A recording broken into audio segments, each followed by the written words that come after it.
Emmanuel Toulis.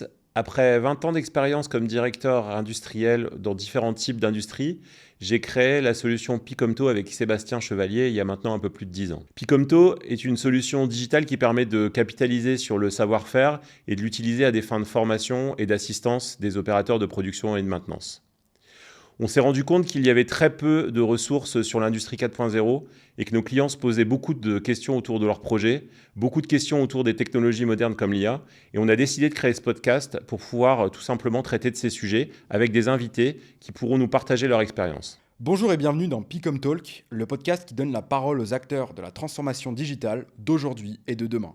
Aujourd'hui, on s'attaque à une question essentielle, une question que beaucoup de clients nous posent et qui freine encore beaucoup d'industriels.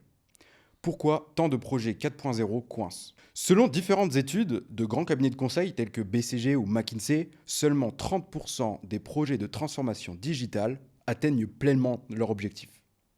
Cela veut dire qu'environ un projet sur 3 n'apportent pas les résultats escomptés.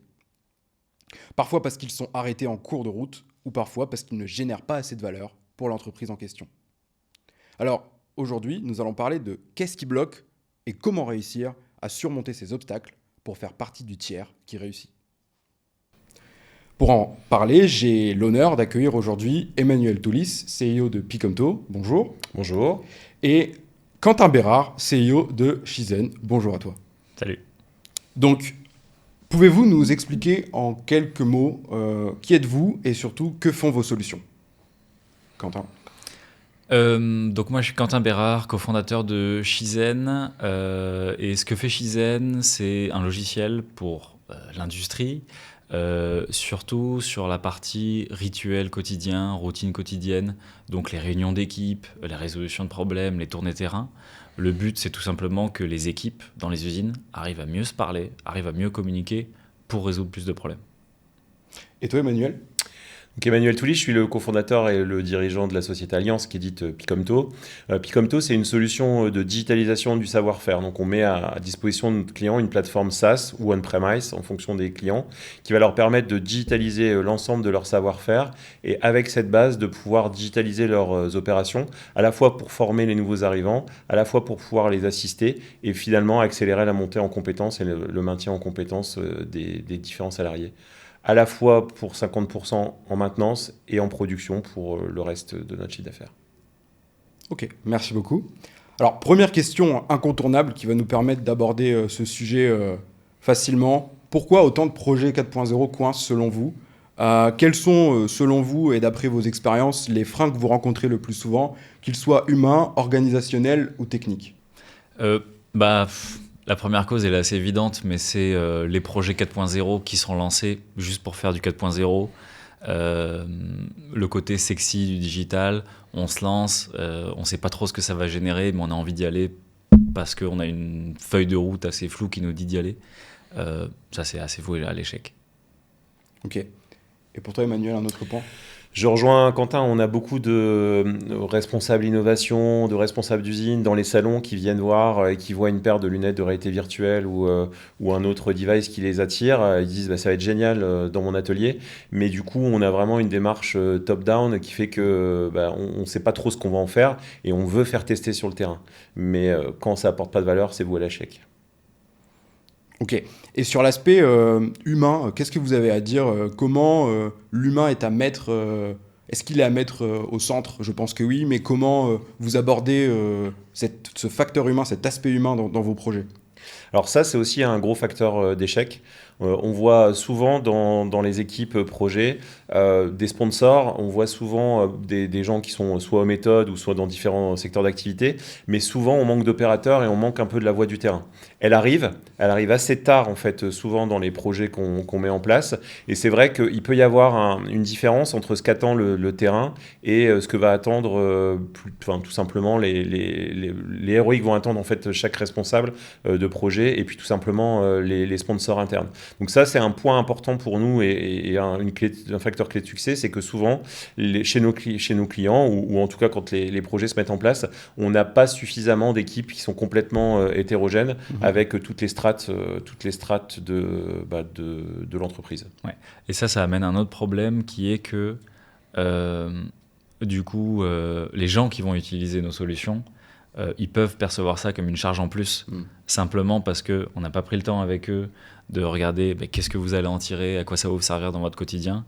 Donc, ils démarrent un petit peu à reculons en se disant encore un logiciel de plus, etc. Et une charge en plus, ouais. Ok, donc là, on a parlé de l'aspect organisationnel, de l'aspect humain. Il y aurait aussi un troisième point à aborder qui serait sur l'aspect technique. Qu'est-ce que vous pouvez en dire de ça? Comment ça se matérialise dans les contraintes que vous rencontrez sur les différents projets? Alors, sur l'aspect technique, c'est aussi le fait d'avoir, encore une fois, une équipe hétérogène avec tous les services de l'entreprise. On a un peu tendance à vouloir mettre en place la stratégie de l'anguille, c'est-à-dire d'éviter au maximum et de slalomer entre les différents services. Chez nos clients, on est aussi, par exemple, dans le domaine pharma, on va éviter au maximum la validation, on va éviter le GXP, on va éviter la DSI, on va essayer de trouver des choses assez simples au niveau des process internes tout simplement d'achat. Et ça, après, ça a vraiment une vocation à retarder le projet par la suite. Quand on arrive vraiment à mettre d'un point de vue technique la DSI, qui peut être finalement réellement un vrai sponsor après, si on arrive à les onboarder et vraiment à leur faire comprendre le besoin, pourquoi en fait cette solution est nécessaire ou pourquoi ce projet est nécessaire, on enlève un certain nombre de barrières.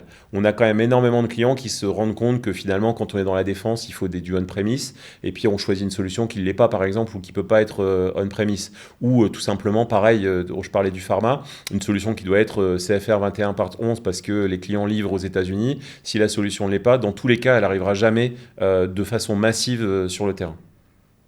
Ok, et de ton côté, Quentin? Moi, le point que je vois sur la partie technique, je trouve qu'il y a un manque de compétences côté industriel sur la partie API, interaction entre les logiciels. Tout le monde a l'envie d'avoir des logiciels qui communiquent. On veut que ça communique avec le RP, avec le MES. Mais en fait, qui se charge de l'intégration? Il y a rarement la compétence côté client et ça peut mettre des freins, ça peut faire peur, ça peut retarder les projets. Alors là, tu pointes un bon point aussi sur l'aspect technique. J'ai commencé sur la partie équipe, mais le vrai point, c'est on ne construit pas une maison en commençant par le grenier. Et si à un moment donné, on ne sait pas si on veut 3 chambres ou 4 chambres, ou si on veut une baie vitrée, on ne commence pas à construire une maison. C'est un peu pareil, c'est-à-dire qu'on ne peut pas envisager un projet Industrie 4.0 comme on le ferait différemment plutôt d'un autre projet. Quand on installe une ligne de production, on rentre de la matière première pour sortir un produit fini, il y a une vraie continuité. Il doit absolument y avoir une continuité numérique d'un point de vue technique aussi. Et c'est vrai qu'on a tendance aujourd'hui à ne pas penser dès l'origine à une architecture un peu globale de ce qu'on veut mener chez nos clients industriels, et plutôt de rajouter des pièces au fur et à mesure. Alors moi, je l'ai fait quand j'ai rénové une maison il y a quelques années. À un moment ou un autre, il manque des câbles parce qu'on a oublié de les passer, on n'a pas la RJ45 qu'on voulait dans la pièce du fond, et on est obligé de trouver des solutions un peu d'évitement, on va dire. C'est un peu pareil dans l'industrie. Si on n'a pas prévu son architecture globale, on a des overlaps, on a 2 solutions qui font la même chose, on a des solutions qui ne se parlent pas, et chaque secteur de l'entreprise conserve ses propres solutions sans forcément avoir une vraie continuité digitale de bout en bout. Ok, elle est bien cette analogie avec la maison, et je trouve que j'ai une dernière question sur cet aspect frein. Est-ce que vous pensez que ce problème il est uniquement lié à l'industrie française ou même européenne, ou est-ce que en fait c'est un problème qui est mondial selon vos expériences? Déjà, c'est des freins, oui, qu'on retrouve sur les projets industrie du futur, mais qu'on retrouve dans n'importe quel projet de transformation. Le fait qu'il y ait un désalignement politique, le fait qu'il n'y ait pas de sponsor, le fait qu'il n'y ait pas de ROI chiffré. En fait, tous les freins qu'on va avoir déjà, c'est des freins classiques de projet. Après, nous, on fait 50% de notre chiffre à l'international. On ne voit pas de différence majeure d'un pays à l'autre. Les freins, c'est plus ou moins toujours les mêmes. Oui, on a peut-être après plutôt une appétence pour l'industrie 4.0 qui peut être un peu différente, ou peut-être une vision un peu plus claire parce qu'on est habitué à mener ce genre de projet, par exemple en Allemagne. On retrouve quelques différences un peu culturelles, mais effectivement les problématiques sont les mêmes partout. Ceux qui ont commencé plus tôt ont aujourd'hui des solutions forcément plus matures. Nous, on commence assez tardivement, je trouve. Alors, je ne sais pas si tu es d'accord avec moi, Quentin, mais surtout dans le secteur d'activité. On a des branches complètes. Alors, nous, on est assez défense. On parle de la haute intensité. Il y a la guerre en Ukraine.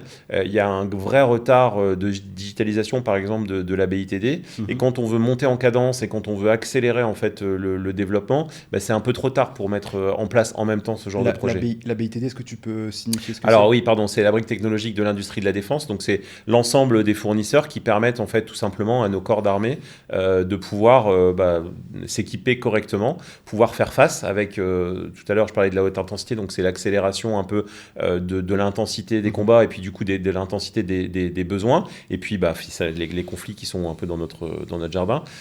Cette partie-là est vraiment importante parce que finalement on demande à des gens d'accélérer très vite. Alors il y a plein d'autres secteurs où c'est la même chose, ça a été la même chose dans le pharma pendant le Covid, où du coup en fait on a cette vraie problématique et cette vraie barrière de retard, en tout cas à l'échelle française et européenne.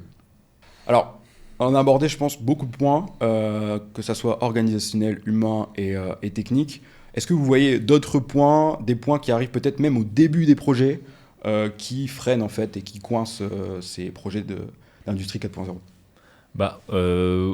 Nous, la cause principale, pas de non-lancement de projet, mais d'échec de projet, ce qui est plutôt rare, c'est quand l'industriel veut digitaliser un processus qui n'existe pas à la base. Dans notre cas, les routines, donc les AIC, les réunions d'équipe, s'il n'y a rien qui est défini, s'il n'y a pas de management visuel, s'ils ne savent pas quel KPI suivre, passer direct à la digitalisation, c'est pas idéal. Certains vont dire que ça se fait très bien. Nous, on voit quand même. Ouais, clairement, c'est griller les étapes. Et surtout, c'est faire 2 projets en un. Vous êtes en train, 1, de mettre le process et 2, de digitaliser. Et souvent, ils oublient le premier. Alors que quand le process est déjà existant, même s'il n'est pas très mature, il n'y a pas de souci. On peut digitaliser. Mais il faut savoir où on va. Ouais, c'est clair. Je pense que moi, en fait, le point que je vois aussi rejoint vraiment celui de Quentin.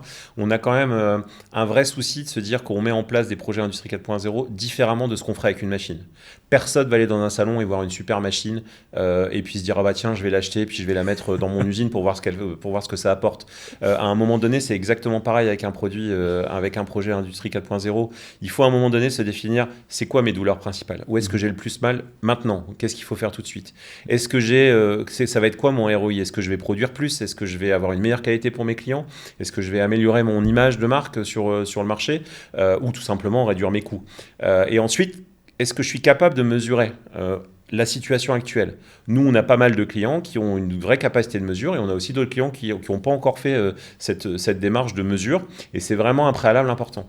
Nous, on aime bien démarrer sur des alors pilotes, j'aime pas cette phase, mais on aime bien démarrer une industrialisation doucement pour s'assurer qu'à un moment donné, on sache clairement ce qu'on veut atteindre, qu'on ait des KPI clairs pour pouvoir les suivre et de se dire c'est quoi le succès. Si jamais c'est un succès, ça me fait gagner autant sur cette ligne. Si je ne le fais pas sur une usine, si je ne le fais pas sur toutes mes usines, je sais ce que je perds tous les jours. Ça, c'est vraiment la clé pour que ce soit un succès. Je te rejoins sur les objectifs de succès que définissent nos clients. La plupart du temps, ils arrivent à être assez inventifs pour trouver des objectifs de succès. Et on leur dit d'accord, mais on part d'où? Alors là, on n'a jamais la réponse. Ouais. C'est ça. Et après, à un moment donné, il y a des sponsors qui vont signer des chèques parce que l'industrialisation sur 10 usines, c'est pas la même chose que sur une ligne. Et à un moment donné, il faut qu'on ait des billes. Et si on ne construit pas cette phase-là dès le démarrage, c'est un facteur d'échec. Une fois ces blocages identifiés, une fois qu'on a compris quels étaient les freins à ces projets d'industrie 4.0 qui reposent, d'après vos remarques, sur les startups, sur les petites entreprises plutôt que les grands groupes qui ont du mal à se transformer pour le coup, comment, selon vous, avancer autrement? Comment avancer avec une méthodologie, peut-être avec une approche qui permettrait, avec un tas de bonnes pratiques, d'éviter de tomber dans le piège de l'usine à gaz? Déjà, pour éviter l'usine à gaz, il faut démarrer par des projets simples. Et pour moi, les projets simples à faire très vite, c'est les projets qui vont soulager une douleur que plein de gens dans l'usine rencontrent et rencontrent tout le temps. On ne va pas identifier le truc qui arrive une fois tous les 4 matins, etc. Non, nous par exemple, c'est tous les managers de l'usine perdent une demi-heure par jour pour préparer leur réunion. Okay. Bon, ça c'est tous les jours, c'est tout le monde, il n'y a pas de débat, on peut le résoudre, c'est très vite, ça parle à tout le monde et du coup on est capable d'embarquer tout le monde dans le sujet. Ouais, je pense que ça, c'est un point important. Nous aussi, quand on arrive chez nos clients, on a souvent, s'il y a eu un gros problème hier, Ouais. c'est le dernier qui va rester dans la tête et c'est celui-là qu'on va avoir envie de traiter tout de Tout suite. à fait. Mais si ce problème-là, il arrive une fois tous les 3 ans, pour une phase pilote, c'est un peu compliqué d'aller chercher des KPI et d'aller chercher du ROI. Nous aussi, on préfère vraiment les projets qui font gagner quelques minutes beaucoup de fois dans la journée, plutôt que des projets qui vont faire gagner quelques heures, mais 2 fois dans l'année. Donc c'est des pratiques de conseils, j'ai envie de dire classiques, matrice impact-effort, en corrélation avec la fréquence, qui permettent de cibler un petit pilote, un petit use case qui va nous permettre de créer de la valeur rapidement. Euh, C'est ça, ça, en c'est fait. sur la partie méthodologie, mais Tout à fait. En fait, sur la partie mise en place, c'est vraiment un point important, c'est de se dire comment on va faire pour mettre en place ce projet. Nous, on a, dans la façon dont on le met en place, une équipe de consultants en performance industrielle. On voit que l'assistance à nos clients, on ne peut pas se limiter à notre rôle d'éditeur logiciel. Les clients ont besoin d'être pris par la main. Ils ont besoin du benchmark aussi de ce qui se fait ailleurs. Ils passent à la fois du papier. Il y a beaucoup de choses à faire. Il faut passer d'habitude papier à du digital. On ne fait pas du papier comme on fait du digital. On va devoir avoir la conduite au changement pour une nouvelle solution, tout simplement. Et on va avoir aussi le frein de la barrière à l'entrée. C'est-à-dire que nous, on doit traiter l'existant. On parle de mode opératoire et de procédure. Qu'est-ce qu'on fait des 3000 procédures qu'on a chez nous dans le groupe et comment on fait pour travailler? On a aussi notre part de responsabilité là-dessus pour en faire un succès. C'est que c'est aussi à nous de travailler sur le fait de pouvoir casser ces barrières à l'entrée. Nous, on travaille beaucoup actuellement sur l'IA pour pouvoir, par exemple, utiliser l'IA pour créer automatiquement à partir de vidéos des modes opératoires, de pouvoir convertir du PDF, du Word dans des documents de type Picomto, par exemple. Donc, notre vocation à nous, elle est aussi là de pouvoir aider nos clients à casser ces barrières à l'entrée et pouvoir être très vite sur le terrain. Et c'est ce que je dis toujours à nos clients. Le projet, il commence à partir du moment où un opérateur ou un technicien a la solution sur le terrain. Et les phases en amont, il faut les réduire au maximum. Dans le même style, là, on a une métrique dont on se sert en interne qui s'appelle le time to value. Et en fait, c'est en combien de temps mes utilisateurs vont percevoir la valeur du logiciel. Et ça, il faut le compacter au max. Si on lance un projet et que 3 mois plus tard, ils n'ont toujours pas compris le gain, ça n'a aucun intérêt. Donc nous, notre job, des équipes produits, des équipes clients, etc., c'est de faire en sorte que le plus vite possible, les mecs ils saisissent le gain. Et d'ailleurs, quand on est, tu parlais d'objectifs de succès, etc., quand on est face à des clients qui sont en train de créer une usine à gaz, on a des objectifs pour tout le monde, et la qualité, il veut ça, et la maintenance, il veut ça, etc., on aime bien les challenger un peu en disant « Ok, qu'est-ce qu'on va gagner dans 2 semaines ?» On fait exprès de les contraindre à un timing qui est très court, qui est presque trop court, mais pour se focaliser sur l'essentiel. Et là, d'un coup, il y a un consensus dans la réunion, c'est qu'est-ce qu'on peut aller chercher dans 2 semaines ? On peut aller chercher ça. Et c'est parti, et le projet est lancé. Et après, on verra, une fois qu'on a des premiers succès, on verra. Mais réduire ce time to value. Ça rejoint un peu cet aspect, alors hier on discutait sur un client sur un autre sujet, mais cet aspect émotion, c'est-à-dire à un moment donné célébrer. À partir du moment où on arrive à avoir des résultats très rapides, ça s'ancre exactement. Et on a cet aspect émotionnel de la victoire en se disant on a changé ça. C'est pas, on n'a pas révolutionné les usines, mais on a changé ça très vite. Ok, ça sert. Et du coup, ensuite, les gens vont s'approprier vraiment les solutions et du coup vont tout simplement aller beaucoup plus vite dans l'adoption. On a abordé beaucoup de points. Tu as parlé d'IA, tu as parlé de time to value. Je voulais aborder... j'ai 2 questions. La première question, c'est au niveau des ressources. Quand on dit il y a un manque de ressources, il y a un manque de compétences chez le client, nous, on a cette compétence en interne. On ne peut pas forcément la dispatcher chez tous nos clients parce que ça nous demanderait une force de frappe colossale qu'on n'a pas. Comment vous voyez, c'est quoi votre approche sur justement la répartition des ressources entre les grands comptes, les petits comptes d'ailleurs, mais les industriels et vous? Alors, c'est pas forcément les grands comptes qui sont les plus à l'aise avec cette transformation digitale. On a vraiment cette agilité aussi dans des plus petites structures. Alors nous aussi en tant que, on essaie de pas opposer les grands groupes ou les startups. Tous les deux d'ailleurs, on est partenaire de Siemens par exemple, qui est un acteur assez important. Bonjour Olivier Rioux d'ailleurs. Cet aspect, c'est vraiment un point important. On a besoin les uns des autres. On a beaucoup d'overlap avec plein de solutions Siemens. Siemens. Mais de temps en temps, et même très souvent, Siemens fait appel à nous sur des points particuliers parce qu'on a une vision un peu différente de la leur ou une vision un peu complémentaire. Donc déjà, la première chose, c'est qu'on essaie de ne pas opposer, chacun amène sa pierre à l'édifice, et la partie collaboration entre les différentes solutions existantes et aussi entre les grands groupes et les petits groupes, c'est un point qui est super important. Après, de notre côté, ce qu'on disait tout à l'heure, pour que ce soit un succès, le ROI à atteindre, le KPI, qu'on ait des équipes pluridisciplinaires avec des gens, des opérateurs terrain qui ont des besoins très simples tous les jours et qui ne veulent pas d'usine à gaz, jusqu'aux gens qui veulent des résultats et qui savent exactement ce qu'ils attendent en termes de ROI. Ça, c'est vraiment la clé. Savoir ce qu'on veut faire, savoir mesurer et avoir des gens de tout horizon en fait et de tout niveau de la société. Et le deuxième point, c'est effectivement d'avoir une mise en place rapide et de pouvoir tout simplement définir des objectifs très courts et faciles à atteindre. Sur la partie IA, juste pour refaire une petite parenthèse, quel est selon vous l'avenir de cet outil dans vos process et dans cette approche nouvelle que vous essayez d'implémenter chez vos clients? Quel est l'avenir de l'IA? J'ai envie de dire, s'il y a 3 ans, tu nous avais posé la question, je pense qu'on aurait été incapable d'anticiper où on en est. Donc se dire où est-ce qu'on en sera dans 5 ans aujourd'hui, c'est compliqué. C'est un peu chaud. Ok. Mais clairement... Mais comment vous l'implémentez dans vos process? Comment vous essayez de gérer tout ça? En gros, nous, on regarde les technos qui sortent, à quels besoins ça peut répondre, et on a la chance d'avoir des clients qui sont hyper impliqués dans notre roadmap. Donc on discute toutes les semaines avec eux sur ce qu'on pourrait faire. Et du coup, au fur et à mesure, on arrive à identifier des use cases.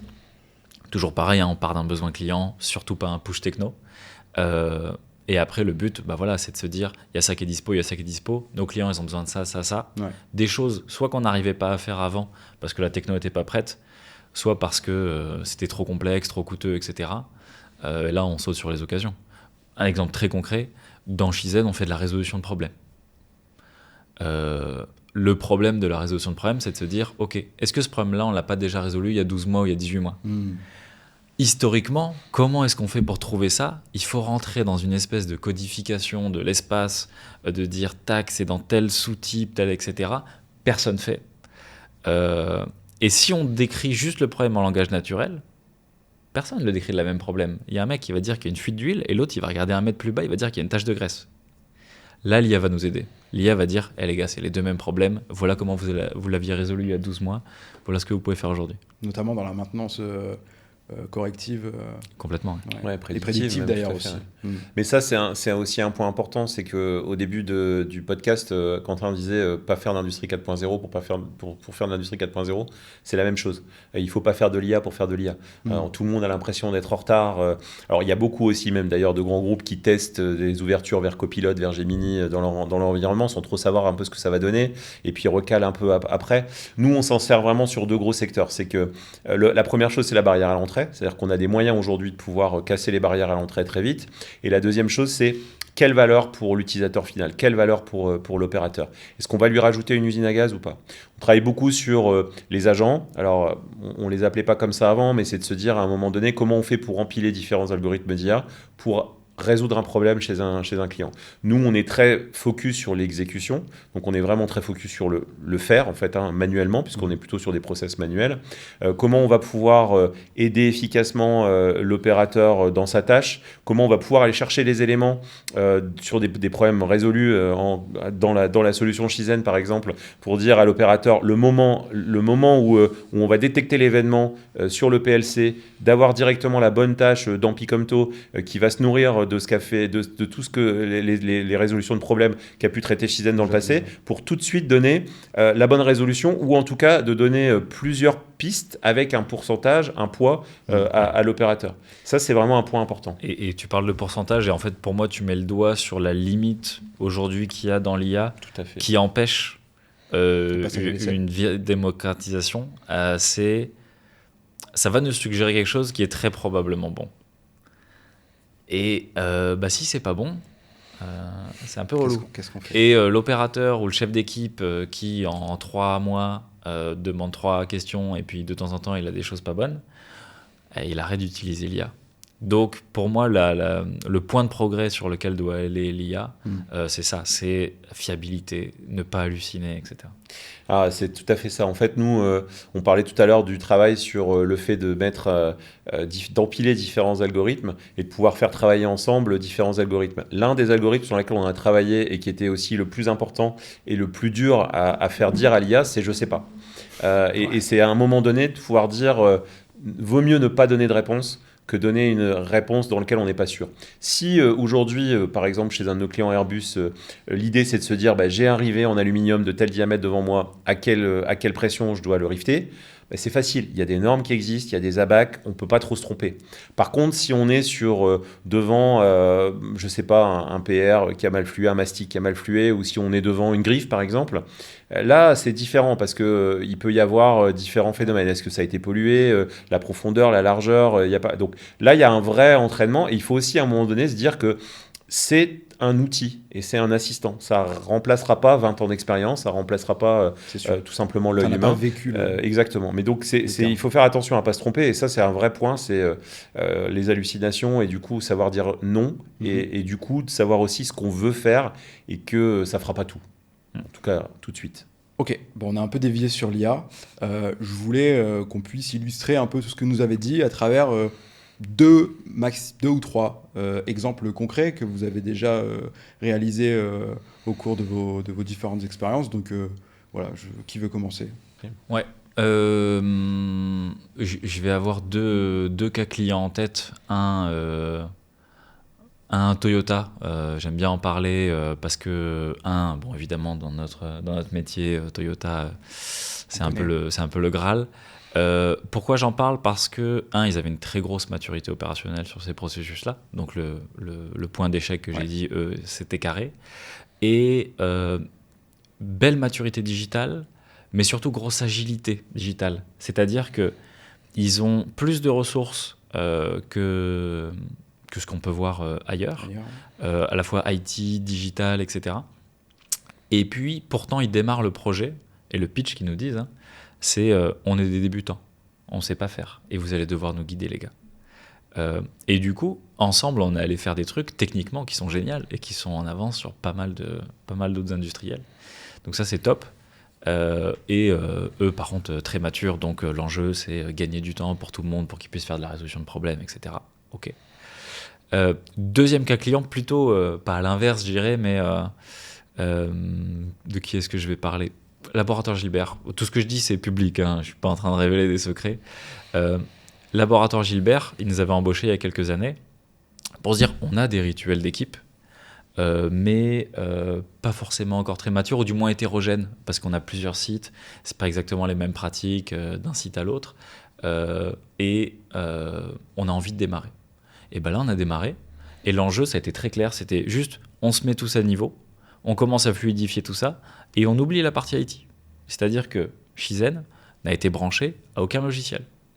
Et du coup, on a pu démarrer hyper vite, en mode, après les gens, ils saisissaient les données à la main, et c'était pas grave. En fait, il y avait tellement de gains à aller chercher, on n'avait pas besoin d'un truc parfait au début. Et une fois que c'était lancé, au bout de 6 mois, 1 an, et qu'ils sont allés chercher des gains en disant, on arrive à résoudre 2 fois plus de problèmes qu'avant, etc., là, ils se sont dit, bon, peut-être qu'on va intégrer le MES pour aller gagner encore plus de temps, etc. Brique par brique et pas par pas. Ouais. Mais du coup, tu as ces deux axes qui sont très intéressants. Il n'y a pas besoin de faire un parfait dès le début, quoi. Ok, intéressant. Ouais, dans les clients aussi sur lesquels nous on prend souvent en exemple, il y a SKF qui me semble un point intéressant. Alors avec les équipes d'Alain Boutet, ils ont vraiment mis en place la solution de bout en bout avec une bonne agilité. Aujourd'hui, ils font à peu près 80% de l'accueil au poste, l'accueil au secteur avec Picomto.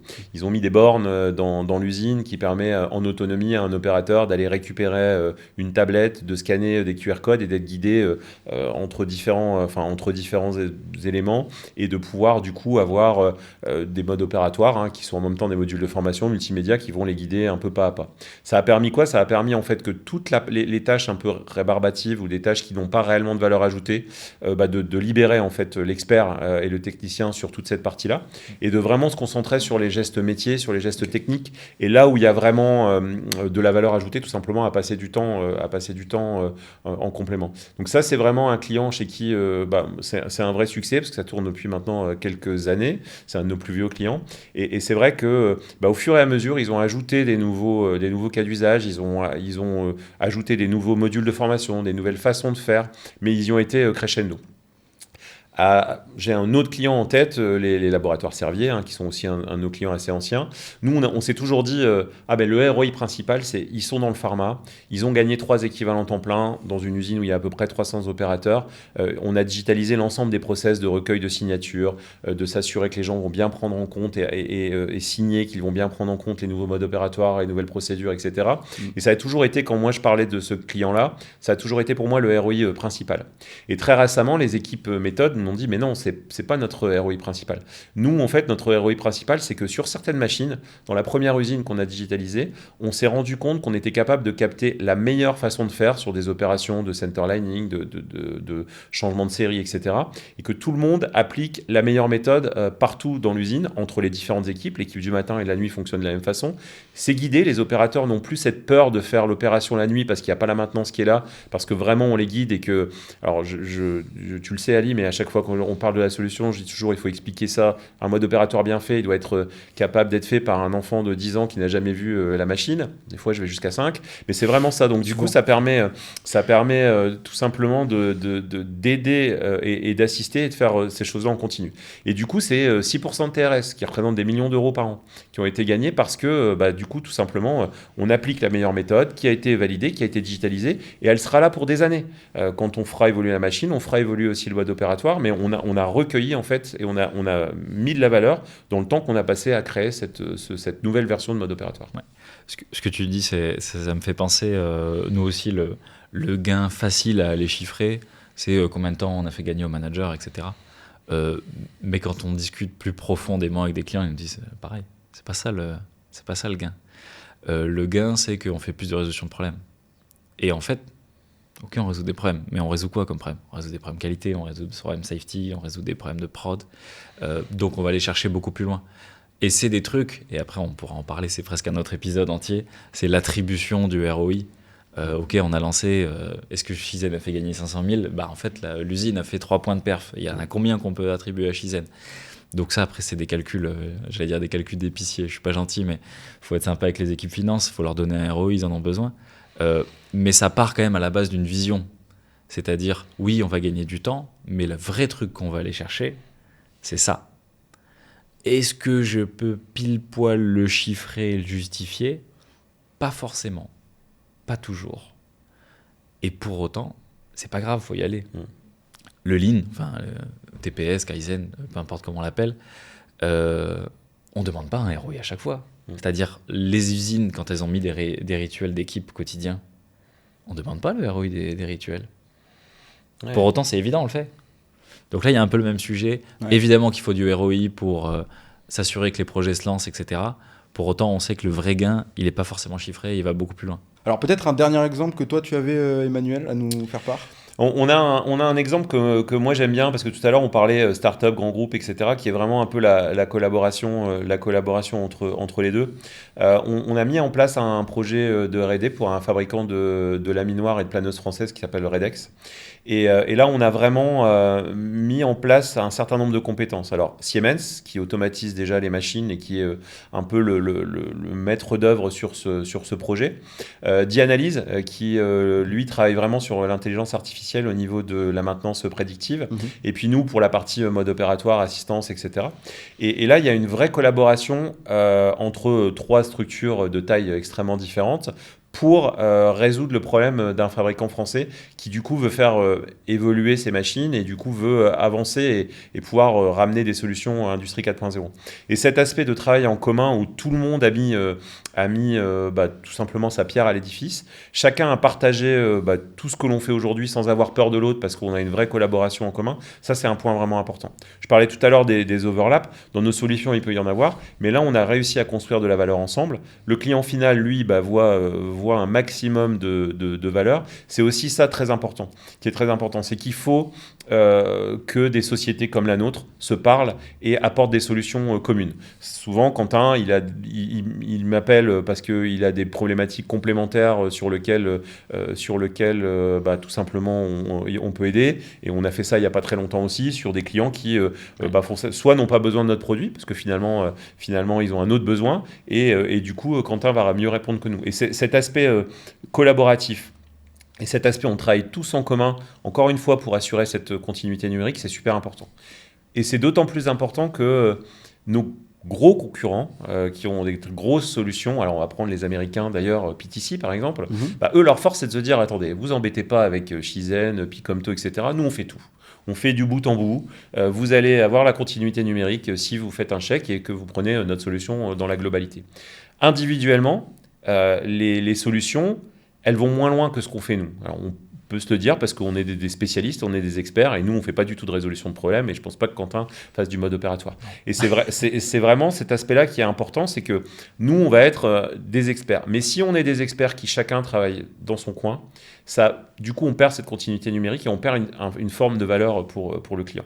Donc cet aspect collaboratif, grand groupe, nos sociétés entre elles, et un vrai travail commun pour le client, c'est un point qui est très important et qui est le vrai vecteur de ROI, où là, le client, il a des solutions qui sont matures technologiquement, la continuité numérique et des équipes agiles, il a tout gagné. J'ai une dernière question un peu surprenante que je pose à toi, Quentin. Est-ce que c'est compliqué de recruter des experts métiers dans des startups jeunes comme la tienne, comme par exemple Emmanuel peut l'être je trouve que c'est rare personnellement. Et qu'est-ce que tu penses de ça dans ton aspect? C'est pas si compliqué. Ouais. On a de la chance parce que c'est générationnel, je ne saurais pas l'expliquer. Mais c'est vrai que nous, c'est notre ADN, notre positionnement par rapport au marché et à nos confrères. Nos équipes clients, elles sont constituées seulement de gens qui ont déjà bossé en usine, qui ont déjà été en prod, en amélioration continue, etc. Et ça, si ça se trouve, il y en a plein, des mecs qui ont 3 ans, 5 ans, 8 ans d'expérience en usine et qui adorent l'industrie, mais pour certaines contraintes, pour certaines raisons, ont envie de sortir de l'industrie et passer plutôt dans la tech, dans le 4.0. Mais pour autant qui adorent toujours l'industrie, quoi. Donc, on n'a pas forcément de suivi de recrutement là-dessus. Je sais pas de ton côté. Et je nuancerai un petit peu. C'est vrai que c'est parfois difficile de trouver des gens qui ont à la fois cette appétence ou cette volonté d'aller vers le métier et vers le lean, en fait, tout simplement, ou vraiment les problèmes usines, et en même temps cette appétence au digital. Alors, je trouve aussi de temps en temps, alors moi je peux parler comme un vieux maintenant, mais je pense aussi de temps en temps que je suis assez surpris par le manque d'appétence digitale des fois des gens qui sont ingénieurs, lean, etc. et qui sortent de l'école maintenant, quoi, ou qui sont sortis il y a très peu de temps. De temps en temps, on parlait de l'IA tout à l'heure, les outils d'IA, cette ouverture en fait à ces outils, en fait, tout simplement, ouais. et de se dire ça va être nos coéquipiers et ça va pas nous remplacer, entre guillemets. Je trouve que régulièrement ça manque un peu, et que dans la formation des ingénieurs, alors on va pas parler de toutes les écoles et de tous les ingénieurs, mais il manque un peu cet aspect-là. On est un peu en retard en France, on est encore en 13 années 80 dans la formation de nos ingénieurs. Moi, je suis ingénieur généraliste, je prêche pour ma paroisse. On a touché à tout et c'est très bien. Alors merci pour ces exemples concrets et cette petite digression sur la partie recrutement et formation des ingénieurs de demain. On a abordé des points qui sont différents mais en même temps très complémentaires. Est-ce que vous pensez que pour des projets de ce style, on doit mettre la question économique au centre? Je m'explique. Est-ce que dans ces projets, vous avez remarqué, Quentin, tu en as parlé tout à l'heure, que la répartition et la compréhension des avantages, de la valeur, de la value de Shizen était parfois dur à chiffrer. Plus largement, qu'est-ce que ces projets apportent au-delà de la simple productivité? Tout à l'heure, tu as posé une question sur l'IA et j'ai dit qu'il y a 3 ans, on aurait été incapable de dire où on a été aujourd'hui et dans 5 ans, ce sera encore pire. Dans tous les cas, les softs et l'IA, ça tourne à la donnée. Donc, déjà aujourd'hui, c'est la clé. J'imagine même pas dans 5 ans à quel point la donnée, ça va être importante. Donc, capitaliser, commencer à collecter le plus de données possible, parce que la donnée, c'est de l'or. Et ça, effectivement, c'est pas du gain à très court terme, mais ça va être indispensable plus on avance dans le temps. Et les industriels sont plutôt bien équipés pour capter de la donnée de process. Ok, on a fabriqué tant de trucs, c'était telle température, etc. Mais tout le reste, c'est un peu mystique. La donnée plutôt liée aux humains, les méthodes qu'on applique, c'est quoi les bonnes pratiques, à quelle fréquence on arrive à les appliquer, les audits, est-ce qu'on est bon, est-ce que finalement on se réunit sur les bonnes raisons, etc. Donc c'est tout un tas de données qui n'étaient jamais captées jusque-là et qui, au fur et à mesure des push techno, vont devoir être de plus en plus exploitées. Donc allez-y, commencez à capter dès maintenant, quoi. Alors, juste sur ce point-là, souvent nos clients nous disent que traquer la donnée, c'est parfois aussi traquer l'humain, c'est parfois traquer des choses que certaines personnes ne comprennent pas. Quel est ton point de vue par rapport à ça? Comment bien faire cette distinction entre traquer la donnée pour produire plus, mais en même temps, tout en gardant cet aspect respect de l'humain, voilà, respect de la confidentialité et de toutes ces questions. Déjà, sur le côté tracking, je pense qu'il y a tout un tas de législations, qui existent. Surtout en Europe. Le vrai sujet, c'est l'exploitation. C'est qu'est-ce qu'on fait de ces données-là. Je te donne un exemple. Nous, on a un produit dans Shizen qui s'appelle le centre de vitalité et qui permet de dire justement à quel point les gens, les équipes font vivre la démarche d'amélioration continue. Nous, on a fait un choix. Ce dashboard, il est disponible qu'au niveau d'une équipe. On ne peut pas descendre à l'humain. C'est que à l'équipe. Et après, on est tous dans le même bateau, etc. Mais ça, c'est des choix managériaux, d'équipe. Propre à chaque entreprise. Si quelqu'un veut faire n'importe quoi, il pourra faire n'importe quoi. Ouais, c'est ça. Après, il y a quand même 2 choses. C'est que depuis des dizaines d'années, les gens signent des papiers, signent des rapports, signent des certificats. Et on a 2 choses différentes. Il y a la donnée qu'on va traquer pour pouvoir faire de l'amélioration continue, où nous, on traite ce qu'on appelle la donnée passive et la donnée active. La donnée passive, c'est qui a fait quoi, à quel moment, comment les équipes ont travaillé ensemble, etc. Cette donnée-là, elle n'a pas besoin d'être nominative parce qu'on veut faire l'amélioration continue. L'idée, c'est de savoir où est-ce que ça pêche et à un moment donné, comment on fait pour pouvoir améliorer un peu tout ça. Et après, on a plutôt ce qu'on appelle la donnée active, c'est les données de checklist, les choses qu'on va répondre, où là, on a une signature électronique. Parce qu'à un moment donné, quand on est dans le pharma et qu'on doit, notre document va s'ajouter à ce qu'on appelle un electronic batch record et va suivre une palette de médicaments, on a besoin, on engage la responsabilité des gens. Quand un avion sort d'une chaîne de fabrication, on a toute une chaîne de validation aussi pour savoir qui a fait quoi, parce qu'en cas d'accident, il y a une partie responsabilité, et il y a aussi une partie analyse. Donc je pense on a plein de possibilités d'anonymiser les différentes données. On a la même problématique entre les clients. À l'échelle d'une industrie, on peut faire de l'amélioration continue. Mais si je suis Arcelor ou Solvay, j'ai peut-être pas envie d'aller partager mes réglages avec mon concurrent. Mais à l'échelle d'une industrie, quand on est dans un même pays, par exemple, on peut aussi mettre en commun des données anonymisées pour tout simplement faire de l'amélioration continue de façon un peu plus globale. Il y a une GMAO qui faisait ça, non? Comment elle s'appelle? Alors oui, il y avait une GMAO un peu communautaire, un peu le Facebook de l'Instagram ou le Snapchat. Toutes les équipes maintenance, peu importe les boîtes, elles étaient en commun. C'est ça, exactement. Ouais, et c'est des activités qui marchent pas. Nous, on a par exemple avec des fabricants de machines, on est en partenariat avec un très gros fabricant de machines dans le pharma canadien. On travaille avec Redex aussi. C'est pareil, il y a des clients qui veulent être fermés. Donc ces clients qui veulent être fermés, garder leur data et pas partager, ils n'ont pas non plus le bénéfice de tout simplement de la data des autres. Mais en même temps, ceux qui veulent partager, tout simplement, ça leur permet de faire des choses en commun. C'est un peu la même chose que nous, on aime bien avoir les clubs d'utilisateurs, entre guillemets. Ouais. Dans le pharma, dans l'aéro, il y a des gens qui sont concurrents. directement, indirectement, mais qui mettent des choses en commun parce que le pharma, c'est assez fort parce que du coup, il y a la sécurité de l'humain derrière. Donc les gens partagent les bonnes pratiques parce que derrière, c'est notre sécurité à tous. Donc c'est vrai qu'ils sont habitués à cette démarche-là. Il y a des secteurs où, comme l'automobile peut-être, Oui. ou des secteurs qui sont très fortement pressés sur les marges, c'est plus compliqué. Ok. Peut-être d'autres points justement sur à quel point ces projets peuvent aller au-delà de la productivité simple.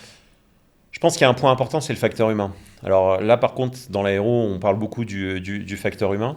Il y a énormément de choses autour du facteur humain et de l'aspect qualité. Mais il y a aussi cet aspect motivation. Comme on disait tout à l'heure pour Quentin, c'est que ces projets Industrie 4.0, quand ils sont mis en place de la bonne façon, on peut assez vite célébrer des succès et assez vite voir des courbes qui s'inversent. Des courbes de TRS, des courbes qualité, des courbes de rebut. Ça peut aller assez vite. Et il y a vraiment cette satisfaction personnelle. Nos clients, les opérateurs de maintenance, les opérateurs de production, pour la plupart, ils viennent le matin pour bien faire. Ils n'ont pas envie de faire des produits qui ne sont pas qualitatifs ou d'autres ou des produits qui à problème. Donc il y a vraiment aussi pour eux cette récompense qui n'est pas une récompense financière, mais qui permet en fait tout simplement de dire ok, je participe à l'amélioration de ce que fait ma boîte et je participe à l'amélioration de mon boulot. C'est pour ça que moi, c'est vraiment important que les opérateurs et les techniciens de maintenance soient là vraiment très tôt dans les projets. Et le deuxième point aussi, c'est l'attractivité. Aujourd'hui, tout simplement, si toi, quand tu sors de l'école, on te donne des classeurs papier et puis des checklists à remplir à la main à longueur de journée, ça va peut-être être compliqué quand chez toi, tu utilises ta voix pour ouvrir ta porte de garage, tu utilises ton smartphone tout le temps, etc. Donc cette partie attractivité-là, qui est souvent en fait chez nos clients, on le voit, quelque chose qui n'est pas forcément la première motivation, mais qui attire en fait les jeunes. Là maintenant, c'est pas très sexy. On a pas mal de clients qui utilisent des lunettes connectées à la place de tablettes Android pour avoir les mains libres et être à la voix. Le fait de dire dans ma boîte, à la maintenance, tu vas utiliser ce genre de device ou des tablettes tous les jours, etc.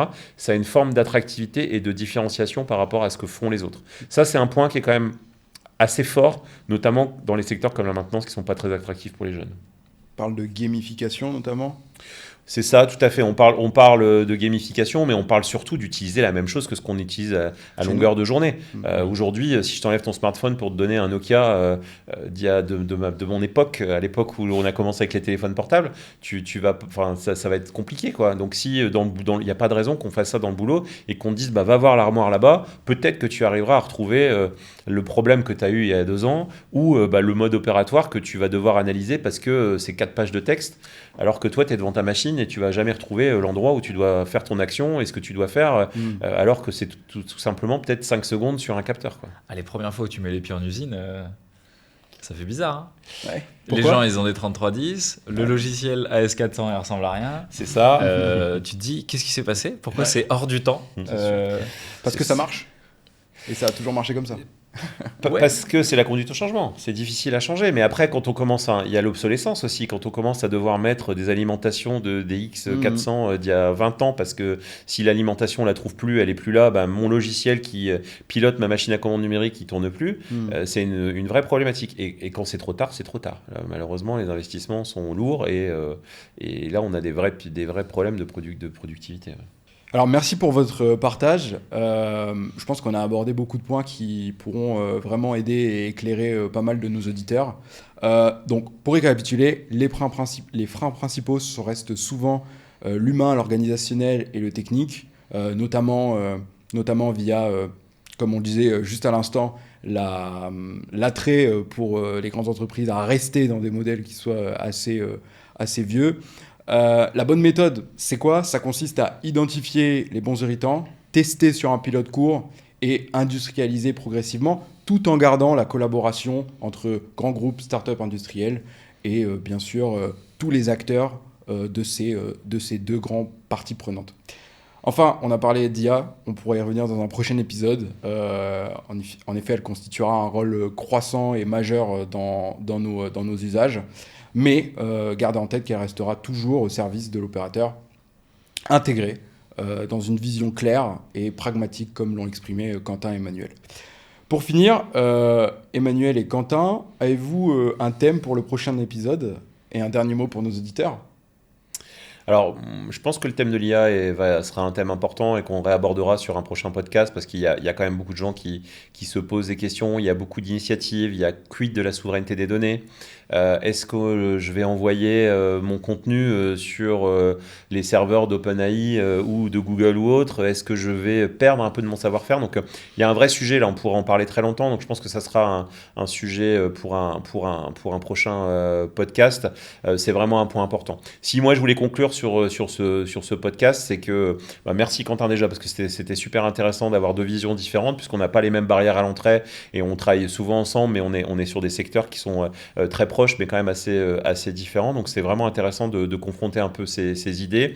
Et le résumé pour moi, c'est pour mettre un projet Industrie 4.0 en place, faites exactement ce que vous faites quand vous changez de machine, c'est-à-dire que c'est là exactement la même chose. Vous vous posez les bonnes questions, vous posez les questions sur les ROI, les utilisateurs de la machine sont souvent impliqués dès le départ. Il faut exactement faire la même chose sur les projets digitaux.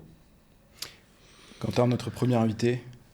Déjà, merci pour l'invitation. Très cool comme discussion. Et ma conclusion, c'est quasiment la même. C'est en fait, vous savez faire des projets comme ça, c'est pas sorcier. Et en fait, quand on discute avec les clients après coup, ils disent on s'en était un peu fait des montagnes pour rien. Donc allez-y, démarrez simple, démarrez petit, grossissez au fur et à mesure. Mais c'est pas sorcier. Et de toute façon, il va falloir y aller un moment ou un autre.